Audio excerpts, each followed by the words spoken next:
Hello students, this is Shri Ram Shastri. Today once again I welcome you back to my new video session. In the last video we had already started to discuss about the human health and diseases chapter of class 12th biology. So with regard to NEET, I have been explaining the diseases in detail. In the last two videos we have discussed about the viral and bacterial diseases. The third category of diseases is protozoan diseases. So protozoan diseases are those diseases which are caused by protozoans, and if you talk about the first one in that is malaria. So malaria is a particular disease generally caused by a protozoan called Plasmodium. There are different species of it which cause different types of malaria.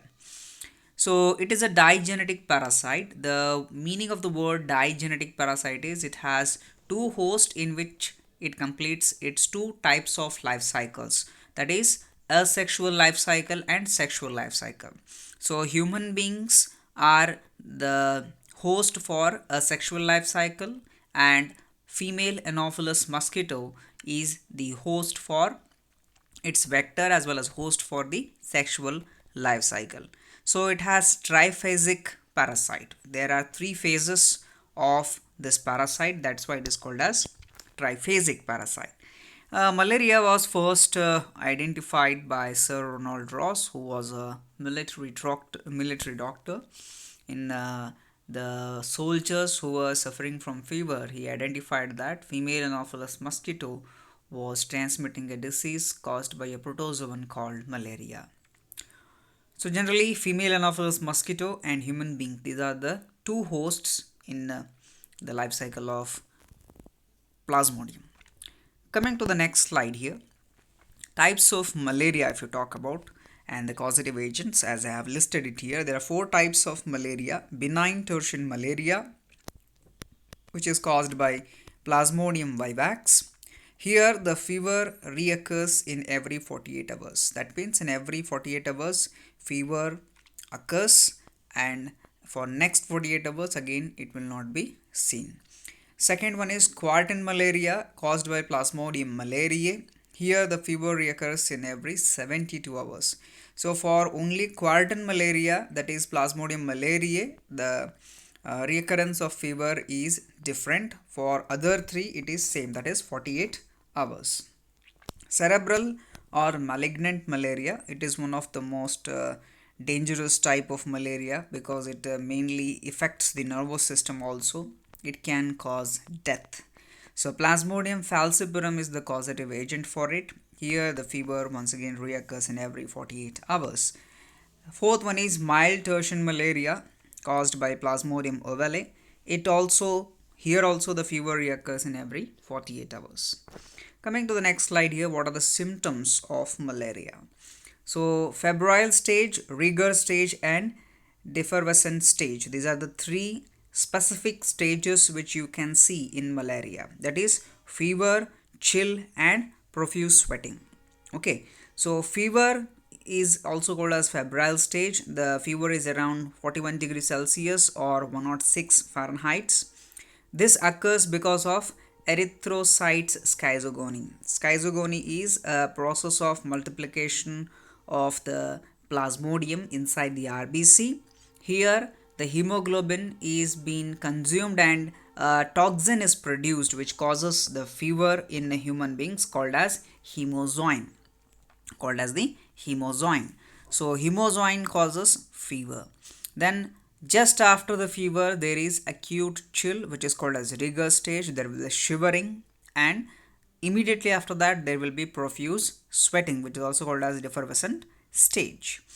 Along with these three main symptoms, there can be also nausea, that is feeling of vomiting, headache, laziness, muscular pains. In some there can be anemia and splenomegaly. Anemia is deficiency of hemoglobin due to consumption of hemoglobin by the plasmodium, and splenomegaly is enlargement of the spleen. For this, treatment is available: chloroquines, primaquines, quinine obtained from cinchona, comaquine and daraprim are the particular drugs which are being used in the treatment of malarial infections.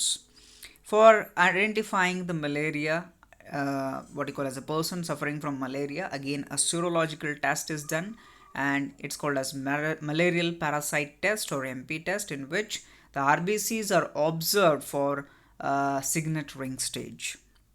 Then mosquito can be controlled, mainly because it is transmitted from mosquitoes to human beings. Prevention and control is better than cure here. For prevention, mosquito control is one of the best thing we can do. DDT, BHC were used in olden days. Now they have been banned because of biomagnification effect.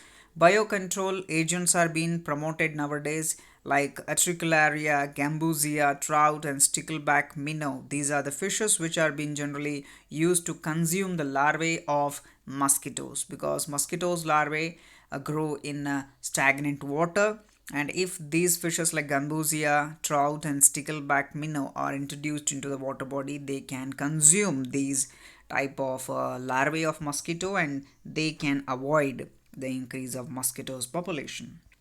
Coming to the next slide here, this is the life cycle of the malarial parasite. So this half you can see it is in human body, and this half you can see it's in the mosquito's body. So from a infected mosquito, it enters into the human body. That is, Plasmodium enters into human body by bite of female Anopheles mosquito, and then the sporozoites reach the liver. These are the spores. Actually, spores reach the human beings. Sporozoites are infective stage for human, and trophozoite is the infective stage for female Anopheles mosquito. Once they reach the liver, they start asexual reproduction in RBC. From there, they develop gametocytes. From gametocytes, they develop gametes. And gametes containing RBC are deposited on the periphery of the skin, which are taken up by a healthy female Anopheles mosquito. So this part is asexual reproduction.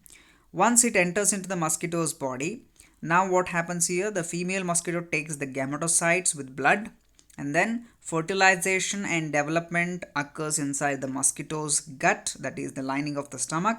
And once again there will be division of the cell, which is called as schizogony, and it results in production of sporozoites. The sporozoites reach the salivary glands of the mosquito. Once again, from the saliva of the salivary glands, it reaches another healthy human. Like this cycle continues, and that's how we can explain very clearly and very simply the life cycle of Plasmodium. Okay, so the next one is amoebiasis, that we'll discuss in the next video.